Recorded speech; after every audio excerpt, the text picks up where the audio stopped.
My name is Isaac Thatcher, and in May of 2022, I moved to Ossipee, New Hampshire. It was the greatest thing I'd ever done. Words cannot describe how zombified I felt for the first 22 years of my life, how I felt sitting across from the Salem State recruiter in the library at Peabody High School, and how excited they were to tell me that I got in. What made it even worse was how they stoked their enthusiasm when I was lacking in it. Their smile almost carnivalish, while I dread foreseeing another 4 years in Massachusetts. I mean, sure, Massachusetts was something once, but it hanged everybody who could have made it a little cooler, and I couldn't afford to live in Hammond Castle, so I just saw no happy future there for me. How confused my guidance counselor was to find out I was not planning on going to college. I was sacrificing my education to work. For 4 years since graduating in 2018, with an average GPA of 2.5 or 2.46 if you want to get specific, I worked. I sucked it up and worked in public work departments, saving up while feeling Massachusetts sucking my soul out of my mouth, pulling it like taffy out of my stomach and up into my throat. I felt this whenever driving past the grungy apartment complexes in Lynn. Whenever I went through Linfield and saw the houses were just a little too similar to mansions.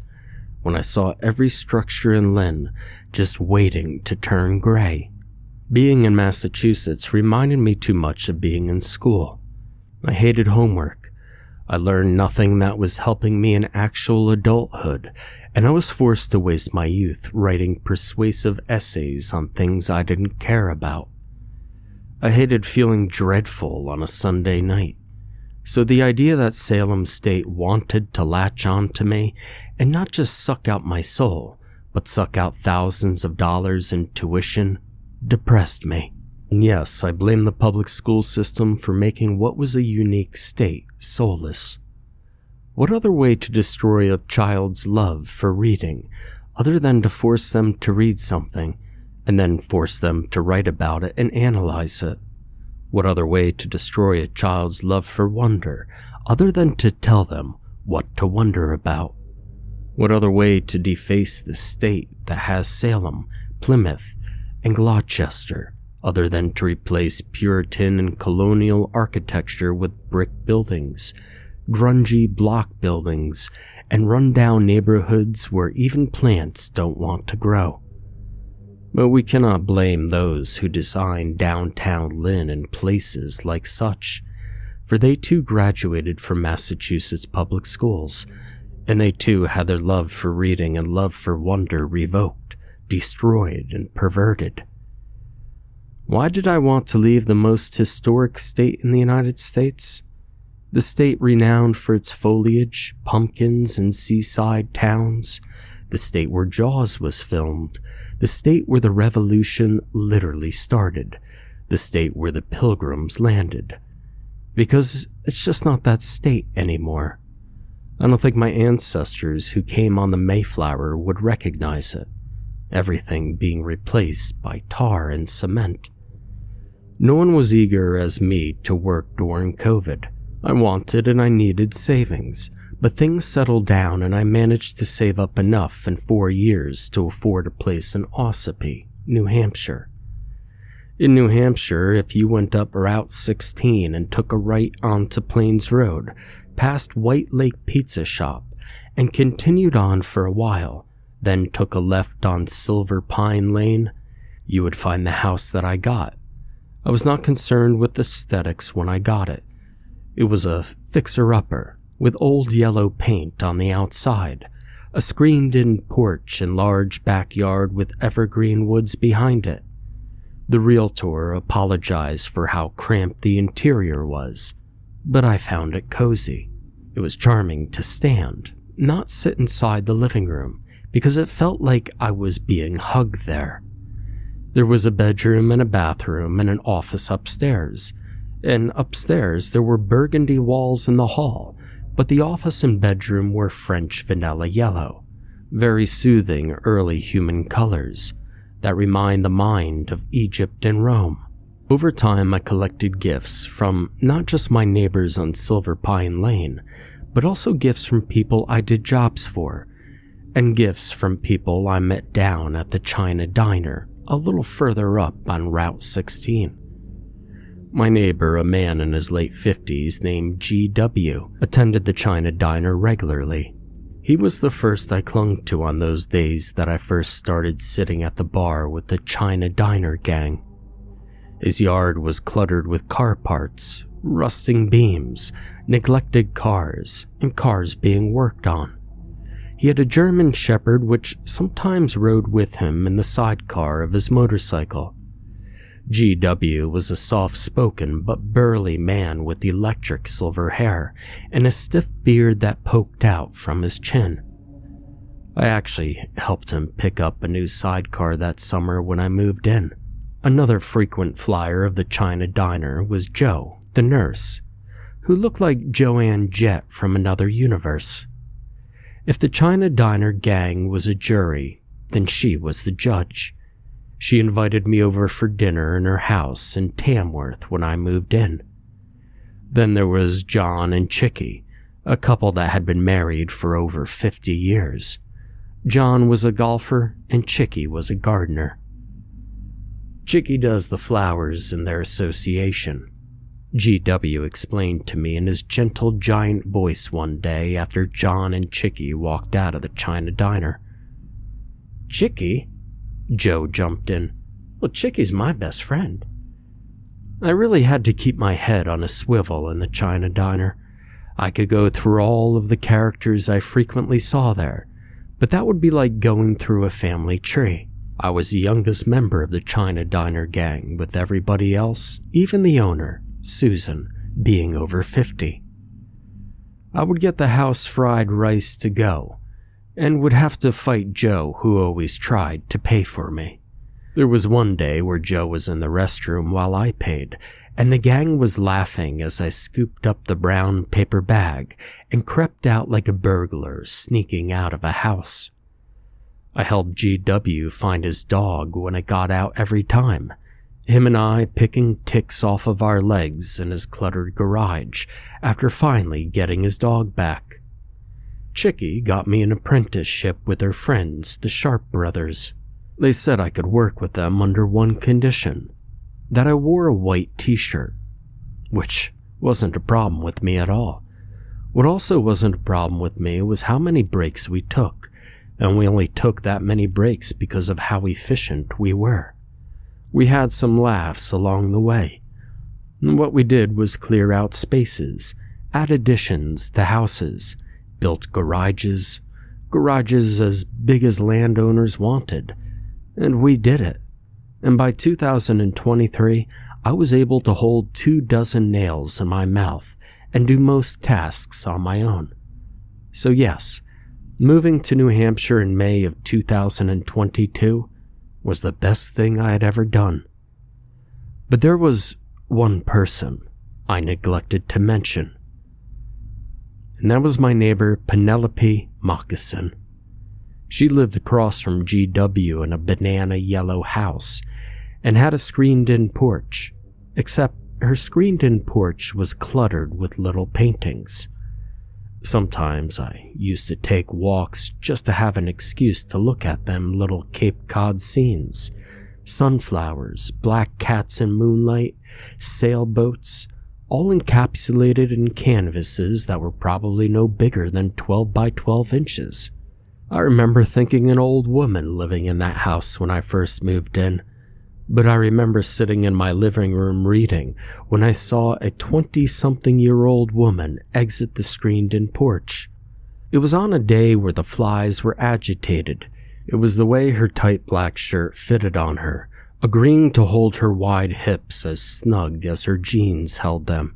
She had dirty blonde hair and a quiet face. Reading? Yes, I took up reading as a kind of protest. I was reading for fun. I believe that it is a very American experience to read The Great Gatsby after high school, and to have the discovery that it is actually an amazing book. I remember reading an old book called The Flood Tide that the paintings in Penelope Moccason's screened-in porch seemed to match. It was a boring but cozy book. Then I got into Stephen King, who I started having conversations about with John at the China Diner. So, my first question when I went over to introduce myself to Penelope was, "Do you like to read?" And by 2023, Penelope and I were running a book club for almost 36 residents. It got so big that we started having to rent out part of Indian Mound's restaurant to host it. Indian Mound was a golf course on Route 16.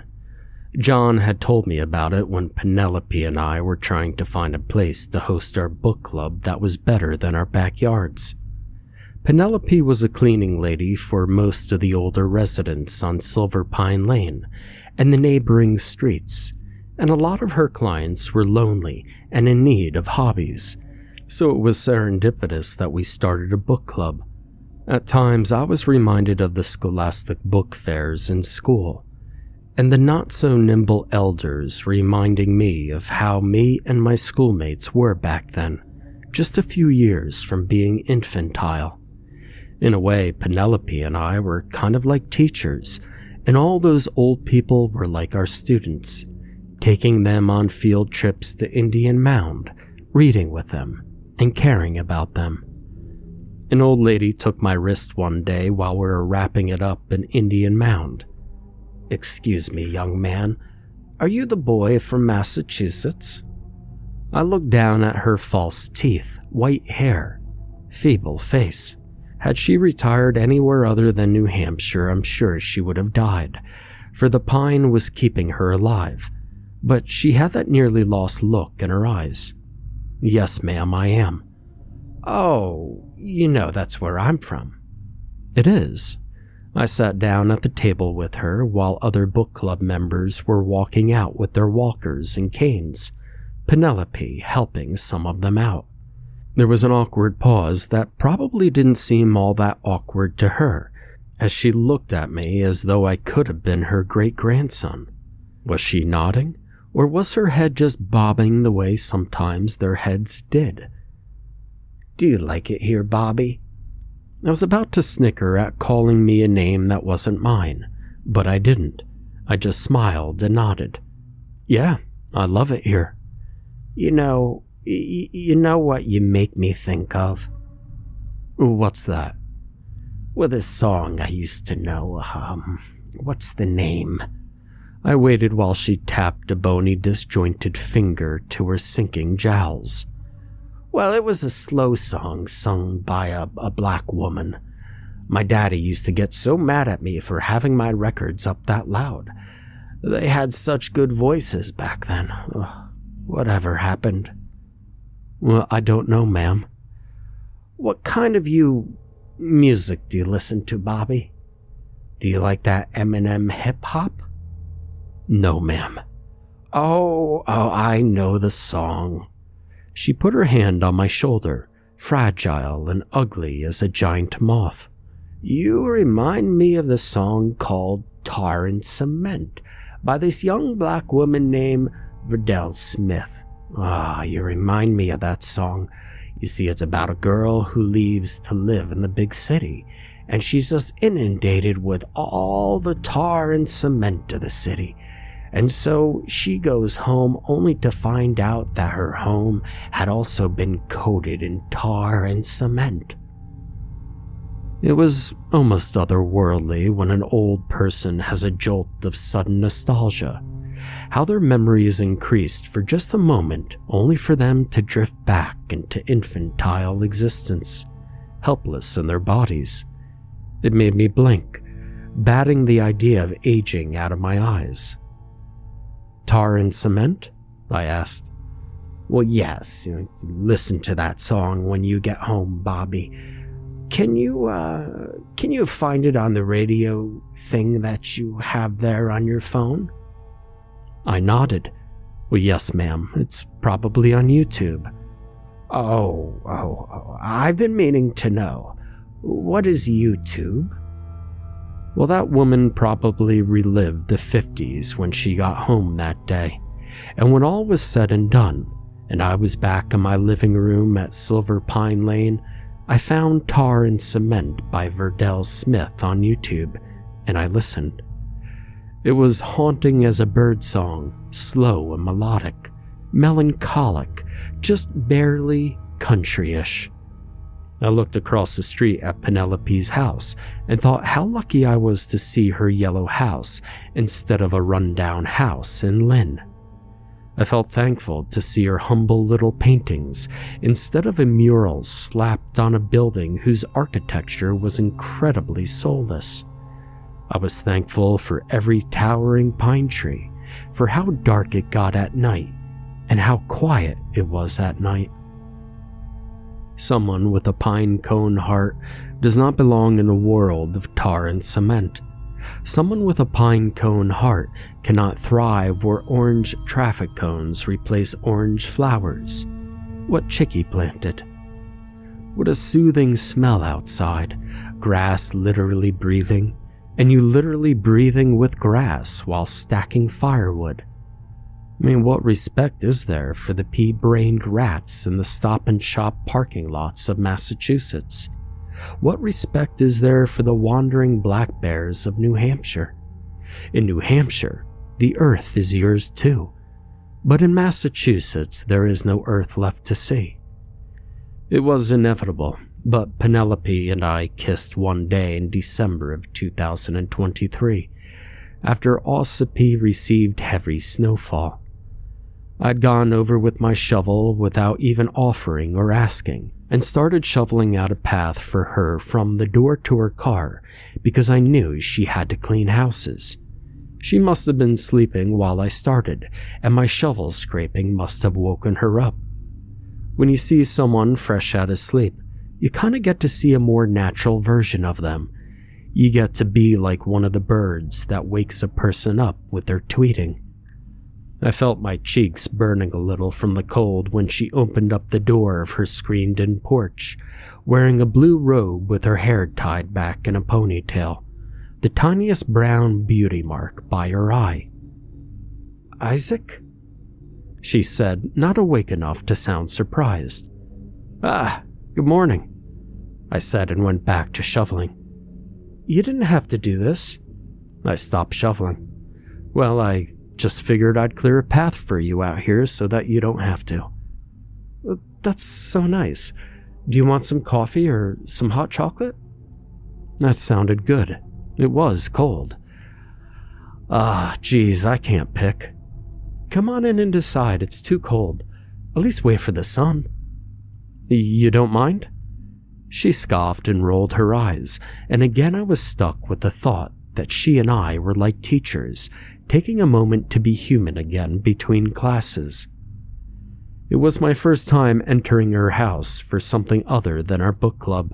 I made sure to stomp my boots on the rug in the screened-in porch, which was harboring a frosty air. It was warm when she led me into the belly of her house, decorated with knickknacks of cats.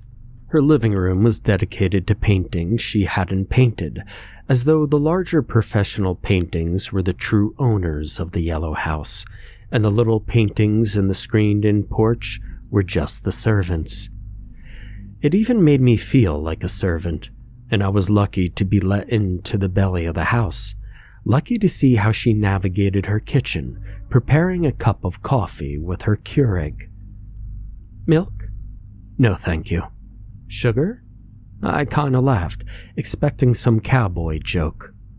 "Just black, please." But she didn't react. She just served me while I sat at her kitchen table. She made me my cup of coffee before she made her own. "Be careful, don't burn your tongue," she said. I didn't wake you up, I hope." "Well, I did wake up, and I was like, who's that? I was surprised to see you out there. I got out of bed and put this on to come out to see you." "Anyway, did you hear what happened between Gladys and Reginald?" I asked. "No, but I did notice that she seems angry at him." "He called her Happy Bottom." "Happy Bottom? Well, what's that mean?" Well, 'cause her name is Gladys. You get it? Gladass? I explained. A smile twitched and stayed on her face when she laughed. What? Well, he called her Happy Bottom. You didn't see her chase him around the room the other day? No, I think I was helping Meryl find her page. You should have seen it. Well, did you stop them? Well, I had to stop Gladys. She had her cane above her head like a Tuscan raider. Penelope laughed. We have to do something about Reggie. He's a hot ticket. Well, I think he's only there to flirt, I suggested. Hey, what's that book over there? I was pointing to a little red book tucked between a black jar and the toaster oven. Penelope turned in her seat, then turned back to look at me with alarm in her eyes. Oh, it's nothing. It's a cookbook. A cookbook? She nodded, her mouth open, but nothing came out when I got up and walked over to the counter. I think she was too alarmed or embarrassed to stop me. I pulled it out from between the jar and toaster and read aloud the author's name. Anais Nin. What does she cook? She phrased the answer like a question. Erotic fiction? I felt my eyebrows go up. I had the urge to put the book back, but I too was a little frozen. We're not going to be reading that in the book club, she said, and I chuckled, finally putting the book back. I went back to the table, returning to my coffee. My confidence wavered, though, when I realized she might have been reading that all this time, without me ever knowing, with us in our houses, separated by just 100 feet, give or take. I pictured her curled up in her room, a room which I hadn't been in, reading, and it disarmed me a little. This little embarrassing moment passed. We finished our coffee, and she went and got dressed while I shoveled. She insisted on cooking me breakfast when I was done, and had accumulated that paradoxical sweat you get while shoveling in the wintertime. She didn't seem bothered by how my hair was matted down with sweat while we ate pancakes, though. I was leaving when she stopped me, walking barefoot out onto the cold earth after I had started walking back to my place with my shovel. Isaac? She called, worried all the snow would make her quiet. I turned around and saw her scampering through the cold. I truly wasn't expecting it, but she kissed me, stamping her lips on mine. Sharing breath on that cold morning was like a couple sharing air underwear. I'll never forget the timid look in her eyes when it ended, as if she had done something wrong and was about to be beheaded for it, and how wonderful it was to watch that worry subside. Our budding romance was almost juvenile, until we remembered we were adults, and you can imagine how they teased me down at the China Diner, and how I accepted all of it like they were my baseball teammates, and I was their best batter. Penelope Moccasin was my grand slam, my World Series. So, how are you and Penelope doing? GW, Chicky, or Joe would ask me whenever I sat down, and my answer would always be the same. Very good. I even brought her with me to the China Diner sometimes, where all my friends pined over her. They got so interested in her. Old people love knowing that love still exists. And on a Thursday afternoon in April of 2024, I found out why GW's silver hair was so wavy and erect. Isaac, GW's got a surprise for you, Chicky said to me that day when I walked into the China Diner. So I waited. GW wasn't showing up, and it seemed like he never would. But then we heard a motorcycle come growling into the parking lot. He came in. How are you, bud? Finish your beer. We're going for a ride. I did as I was told, aware of John's frog-eyed look of surprise. Chicky looked like she was ready to tease me, but GW shepherded me out into the parking lot before she could have. All I left behind was a 20 on the counter. I wouldn't know until I got home that Chickie ordered me house fried rice to go. "Come on in, bud." I looked in the sidecar where there was a red helmet and goggles, the kind of goggles pilots used to wear when flight was young. After wiggling into the sidecar, strapping the helmet on, and slapping the goggles onto my eyes, I started looking for the seatbelt, but it wasn't there. GW started driving out of the China Diner parking lot and got onto Route 16. "Hold on, bud." He floored it, and I think I might have screamed. I felt like I was on a roller coaster, except this wasn't a roller coaster, and I didn't have some barrier across my lap. He must have been going 90, as it felt like not just the occasional shack was going by so rapidly, but it felt like time was going by so rapidly as well. And no, we weren't going the same pace as time, but my gritting teeth exploded into laughter when 90 miles per hour began to feel so smooth, like a rocket, like a gliding eagle. He passed the car up ahead. He was such an effortless pilot, and I felt so submissive curled up in the sidecar, feeling air jetting into my face. It seemed to have come from Mount Chikora and Mount Washington, all of New Hampshire's mountains coming down and convening on that highway, and we raced into it. 90, 95, 100. How exciting it was when the highway curved, and how all that fresh mountain chased us. I could feel our outlines literally cutting it all. I was still laughing and high from the adrenaline rush when we turned onto Silver Pine Lane, and he dropped me off. "Oh my God, GW, that was awesome." "No problem, bud," and he drove away. That was when I found the brown paper bag of house-fried rice at the stoop of my house. I was stumped but amazed, thankful. These people, just normal people, were treating me so well, and I hadn't done anything to deserve their kindness. Going so fast gave being inert a whole new sobriety. How cleared I felt. I felt the way you feel after a cold, and you could breathe and revel in health. And I swear, that night I had the best house-fried rice I ever tasted. But then it was that spring she started appearing. The thing that wanted to take me back to Massachusetts. "Something was moving through your property, bud," GW said when coming into the China Diner while I was on lunch break with the Sharp brothers. "Deer?" I asked, but GW shook his head.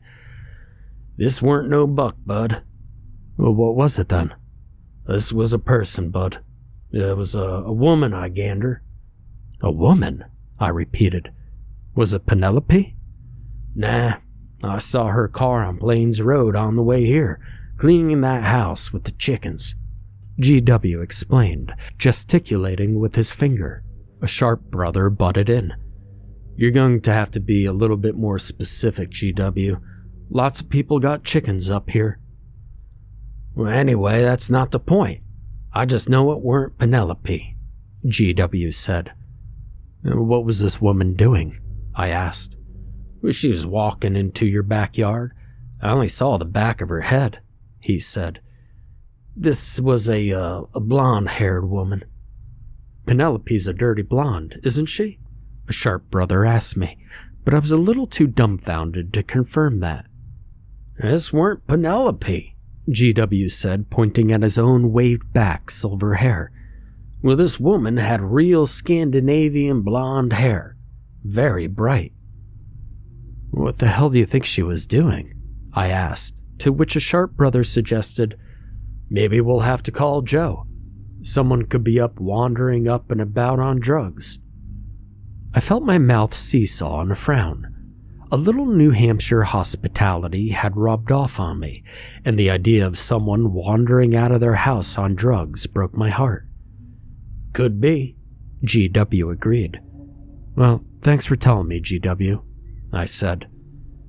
"You could take the day off, Isaac," a Sharp brother suggested, but I shook my head saying, "Nah, I'm sure it's fine. but I just hope they're okay, whoever it is. Maybe she lost her cat or puppy or even chicken. GW was nodding. Yeah, well, that could have been it. Things were relatively normal after that. Penelope and I were taking turns sleeping over each other's house, holding our book club at Indian Mound, working with the Sharp brothers, helping John and Chicky, and starting to stack the cord of firewood I ordered. They came and dumped it in my dirt driveway, a little project for me to chip away at. It was actually a serene thing to do. One, you primarily relied on your wrists and forearms to lift and hold the firewood, and then two, you had to work at it like a puzzle when stacking. John and Chicky had let me go over their house one day to see how they stacked theirs, so I was mimicking their setup, which was a wall of wood against their fence, with Jenga towers of wood on each side to keep the wall in place.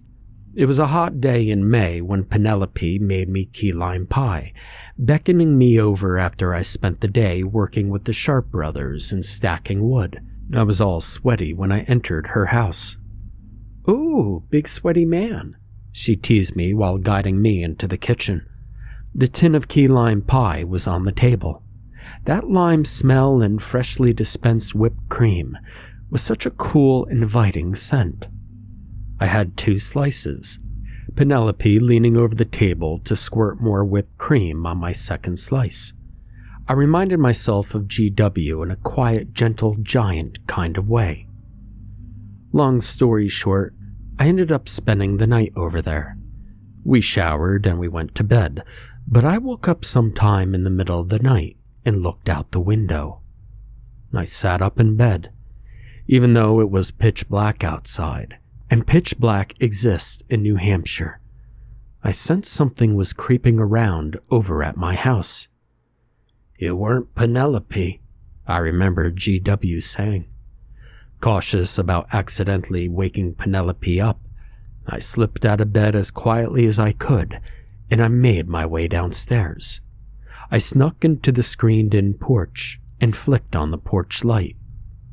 It was immediate. Across Silver Pine Lane, someone was peeking into my screened-in porch. In the reach of Penelope's porch light, I could see that the peeping Tom had long yellow hair, just as GW described. She seemed like a skinny woman, and her skin was gray. Not just any gray, but the literal color of Lynn's sidewalks. I flicked the porch light off as soon as I noticed the woman's gray skin. I felt sick. I'd only noticed it because her forearms were bare. The rest of her was obscured in the distance, and her back being to Penelope's house, most of her was draped in long yellow hair. I went into the house, shut and locked the door, and booked it upstairs. Penelope was sitting up in bed. "Isaac, what's the matter?" "There's somebody sneaking around at my property." "What?" She's got gray skin." I hushed. She got out of bed and went to the window. "You can't see, it's too dark." "Well, then how did you see her then?" "Well, I turned on your porch light, but I turned it off so quickly. She freaked me out." "Should we call the police?" I didn't know what to say. She turned away from the window. "Oh my God, what do we do?" Wait for morning?" I said, looking out at the pitch blackness, as if I could see her in the darkness after all. We stood by the bedroom window in the dark for a good couple of minutes, until I realized maybe I should hold and comfort her. So I went to, but she flinched and gasped, but then submitted to my chest. "What time is it?" I asked. She looked over at the digital clock on her nightstand and said, 2:54. When did you wake up?" I squinted in the darkness. Maybe 10 minutes ago," I said. "So you noticed her at what, like 2:44? I'm just thinking of what we'll tell the police," she said. I squinted in the darkness. 2:44 seemed oddly close to another number in my life. We stayed up until 4, falling back to sleep on accident when we collapsed into each other's arms. How did she hold me that night? So safe. I was in her key lime pie making Anais Nin reading house cleaning arms. Her midnight musk compelled me back to sleep. When we woke up the next morning, she went outside to check around my property with me. She was wearing the same robe she wore the morning I shoveled in front of her house. "Did you see anything?" she asked. "No," I said. I even went over and checked the wood that I had stacked. I looked over at the tree line in search of any stamped down brush or trees, but there were none. "Are you sure you saw someone?" "Yes." I didn't like the agitation in my voice. It reminded me too much of the impatience in people back in Massachusetts. Standing at the wood, I turned around and said, "I think I'll stay here for tonight, just to see if she comes by again." "You want me to stay with you?" "Well, if you're up for the challenge," I said somewhat jokingly. She did a cute little shrug, and I felt okay. She was not a tough-looking lady, but she made me feel safe, something which I did not feel while looking out of her screened-in porch. I put up my finger. "There's one condition." "What's that?" I put my hands together in a begging formation. "Would you just make one more key lime pie?" How wonderful her smile was. Like that first warm day in spring, she stepped forward and passed confirmation through a kiss, stepping back with pioneer daughter eyes, and for a moment she hadn't kissed me, but the world had. I picked up 2 pizzas at White Lake Pizza and returned to see Penelope preparing the kitchen table in my house. "Oh no," I said. "It's pizza night. We can't eat at the table." "Well, where do we eat?" She kinda laughed. "Well, in front of the TV, of course." I said, and we did. We even invited GW over for a slice before the pizza got cold. He did so, only staying for 2 pieces and waving when walking out onto my screened-in porch.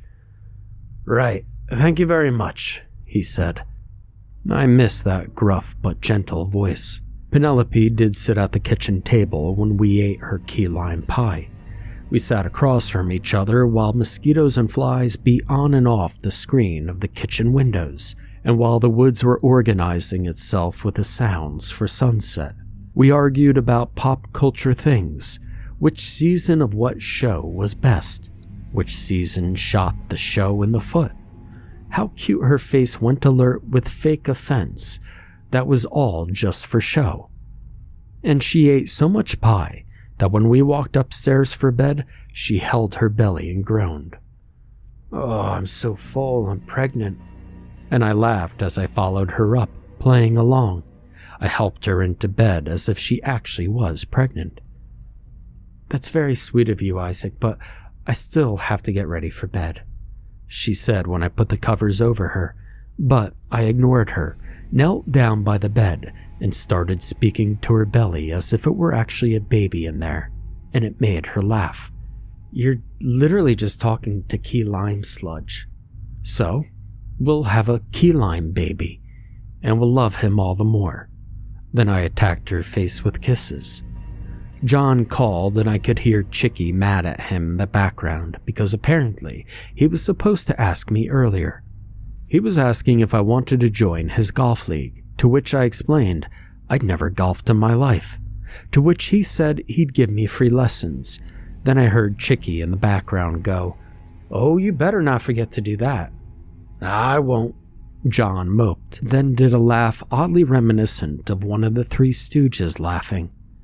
I put myself on mute and whispered to Penelope, "Should I tell them we're expecting?" "No, no," she shrieked with laughter while I turned mute off and went, yeah, Penelope is here." "Hi, Penelope," Chicky shouted from the background. Penelope was reaching up and shaking her head, mouthing the words, "No, no, no," while stifling laughter. "We're expecting a big turnout at the book club tomorrow." I explained, and Penelope rolled in the bed, hands slapping on her face in theatrical discontent.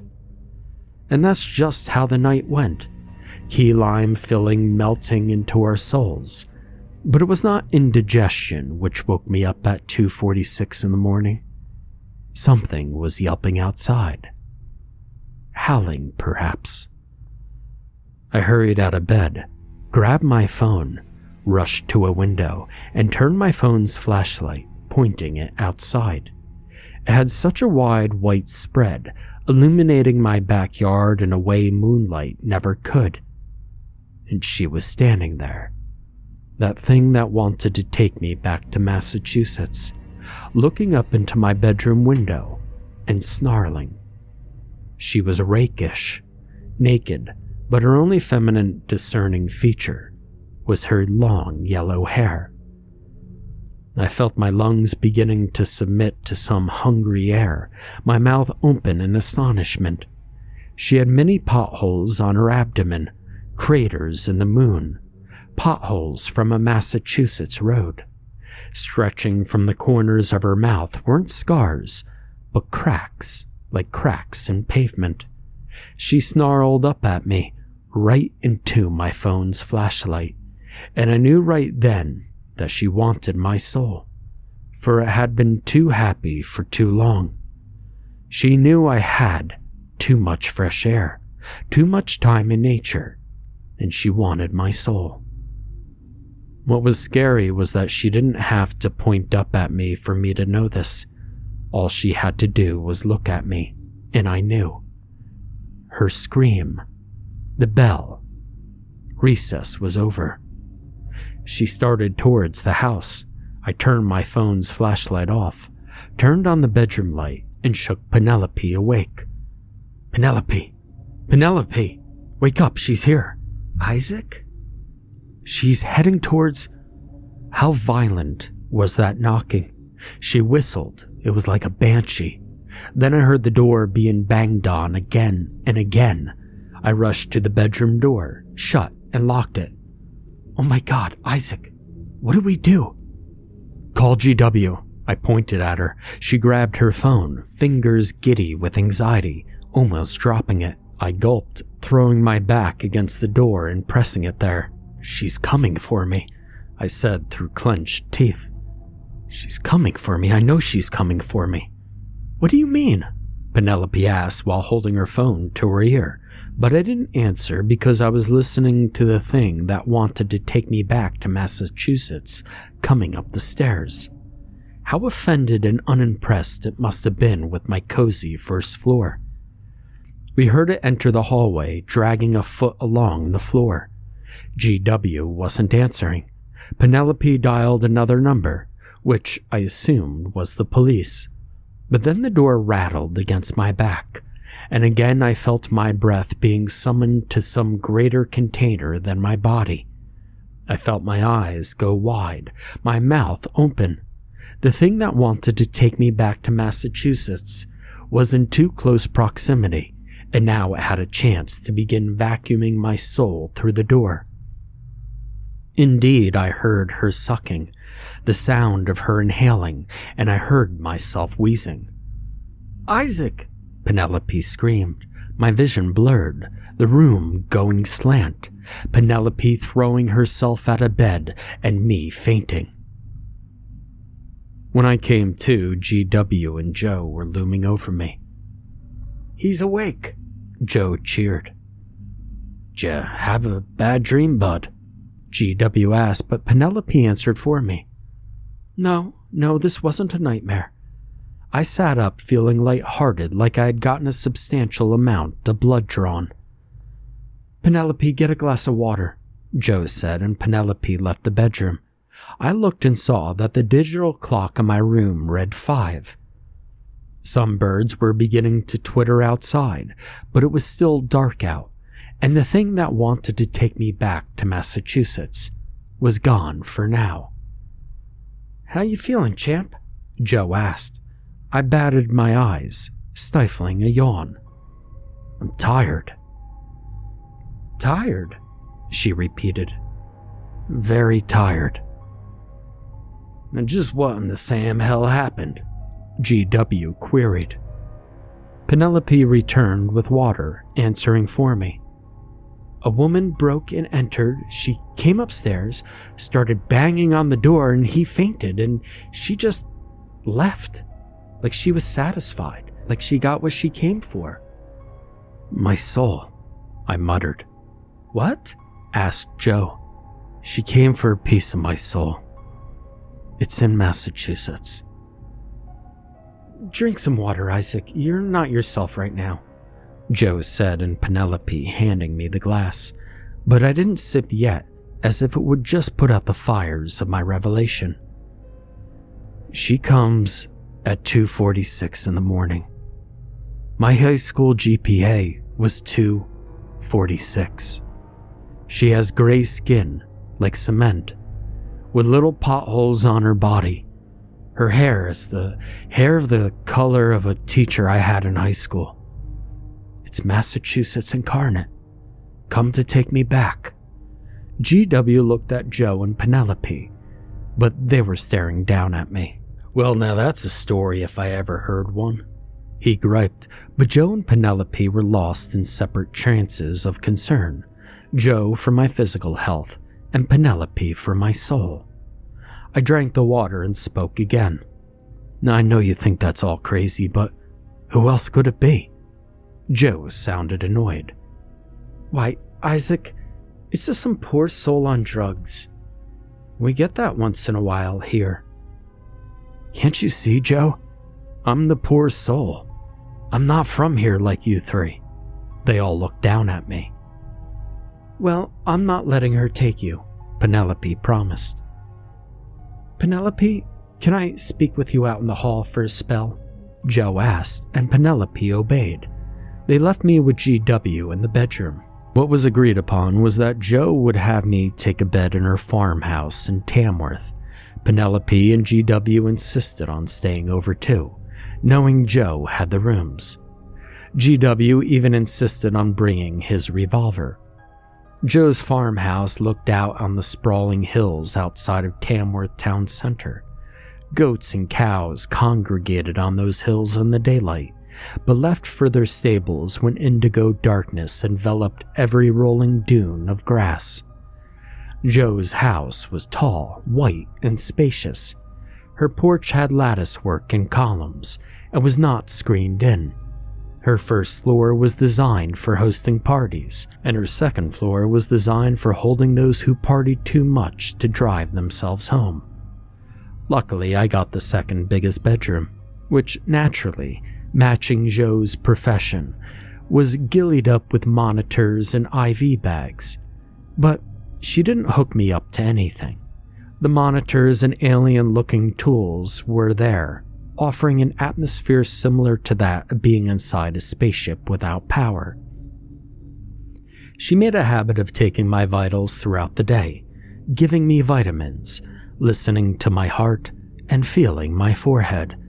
She even stirred up a big batch of lobster bisque, and after we all had bowls of it, GW went out to pace on the porch, pacing with his revolver at his hip. I remember him showing it to me and saying, "You think my big iron could break concrete, bud?" All I did was give a smirk that I wished was not as artificial as I had to make it. The truth was that I knew Massachusetts would stop at nothing to snatch my soul, suck my soul out from my mouth, drag me back to Lynn. He left me seated with the two women. "How did you make that, Joe?" Penelope asked. "Well, whenever Wendy, Chicky, and I have a lobster party, we save the shells, and whenever we make chowder or stock, we throw the shells in it to add a little extra flavor. That's basically what I did with this lobster bisque." "It's very good, Joe," I said. "If I get a bowl of that every time I passed out, I'd do it more often." She pointed at me, and I got the impression she had scolded her patients in a similar manner before. "No, you won't." This made Penelope smile at me. How warm were our bellies? What wonderful experiences were our senses having amongst all that horror? Cool bellies with key lime pie, warm bellies with lobster bisque. All that satisfaction in her eyes was contagious. Did Massachusetts really need me? Was Massachusetts jealous? No. Angry that I was happy? That I had managed to bypass Salem State, graduate, work, and move to New Hampshire? Massachusetts needed pavement-colored souls, and mine had become too colorful, painted by all my new friends, painted by the Sharp brothers, painted by John and Chicky, painted by the book club, GW, Joe, and painted by Penelope. Penelope and I managed to fit in the bed together in my makeshift hospital room in Joe's house. GW remained outside on the porch, and Joe had gone to bed herself after showing us how to use the faucet in the bathroom, as if we'd never seen a faucet before. I didn't have to guess what time it was when my eyes opened. It was dark, but there hadn't been any noise. I just woke up. You see, I sensed her presence coming for me. I felt the breath suddenly panic in my lungs, except that wasn't my breath. It wasn't my breath which she had sucked out when I had my back against the door the other night before. It had been my soul, and now what remained of my soul sensed her. I heard GW's muffled voice. My eyes shot open even more. I heard the distinctive click of a hammer being cocked. Gunshot. Penelope startled awake in my arms. I held her too.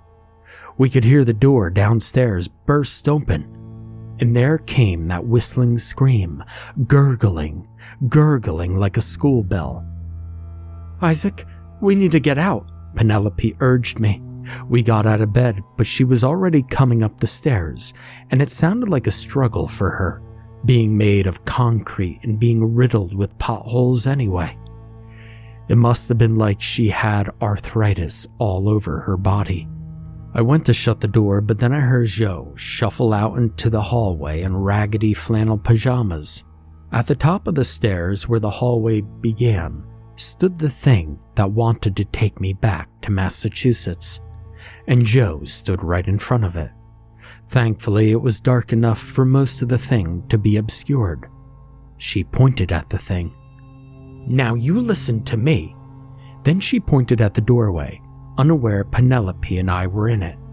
"That boy no longer belongs to you. That boy is a New Hampshire resident, and you have no right coming to take him." The thing just stood there, arms at her sides, hands open like claws. "And if you ask me, you have no right coming up here," Joe asserted, but it was unclear if the thing was retaining anything that she was saying. She started walking forwards, forcing her legs to move, and we could hear them crack, hearing little new potholes forming. My heart dropped as I had the feeling that the thing was opening up her mouth slowly as flowers open. I knew it. I knew it was coming, and Joe wasn't going to stand in its way. I felt my soul being pushed up my esophagus, and I had the same dreadful feeling you have when you know you're going to puke, and it's coming up, but you can't get to a barrel in time. "No!" Penelope screamed, catching me, but this time the suction was so intense that I remained standing only because my stretching soul acted as a rope. Unwinding from its coil inside, out came my soul into the mouth of that thing that wanted to take me back to Massachusetts. More and more, depleting myself of my own soul. I was just about to faint, but all that I did was fall on my hands and knees, coughing as she had released me from her telepathic kiss. I was wheezing. She stepped forward, pushing Joe out of the way. Penelope hurried in front of me, but she smacked her pavement hand across Penelope's face, the impact sending her down. Penelope sounded like an animal whining in a trap while feeling her jaw. And now the thing that wanted to take me back to Massachusetts was looming over me. I slowly raised my head. It reached down and dug its fingers into my shirt, grimy nails biting into my shoulders, and started dragging me towards the staircase. Apparently, it wasn't concerned about the health of the vessel which held my soul, because it let me feel each and every step as it dragged me down, dragging me through Joe's house. I wiggled free, got up, and it started sucking out my soul. Legs soulless, I folded onto the floor. Now it grabbed my ankles. It was annoyed as it dragged me out onto the porch. "GW!" I called, seeing the gentle giant passed out against the wall. I tried to reach for his revolver, shining silver in the night, but all that I did was slap my hand down on the wood of the porch again and again, trying to reach, wishing my fingers could extend. It dragged me out onto the hills, uphill and downhill, grass bristling by underneath me. I struggled, I twisted, trying to wriggle out of her grasp, but she was so determined. I kicked, I rolled back and forth, but it was of no use. The sun was rising above I-95, and it rose pretty quickly, turning the sky white. Cars swerved to avoid the thing dragging me down the lane. I don't think we were in Massachusetts yet, but we were pretty close to the border, and I had gotten pretty bad scrapes on my body from being dragged for so long on the highway. Cars honked, people shouted, but no one stopped to save me. She was limping but resolute. Her pace had slowed, but showed no signs of stopping. In fact, I was expecting her to go faster soon. So there she dragged me, down I-95 towards Massachusetts, sunlight beaming in my face. I could literally feel the color red in my shoulder blades as I was being dragged on my back. I felt like my leg was jello. It had been suspended and tugged on for so long, and we weren't even there yet. Another car swerved, narrowly avoiding us. I looked up every now and then, but I stopped remembering why I even did that. How yellow her hair is. Yellow like the hair of the teacher I had once. I did very badly in her class, but I don't think Mrs. Davy was this strong. I could see little potholes in her elbow, cracks up her forearms like veins. Ugh, I groaned. I was thirsty. I was sweaty. Another car zipped by, the thunder of its tires whipping in my ear and staying there for a little. How long can this highway be? Her hand was on my wrist, tight as an ankle bracelet, dragging me. She's dragging me back to Massachusetts.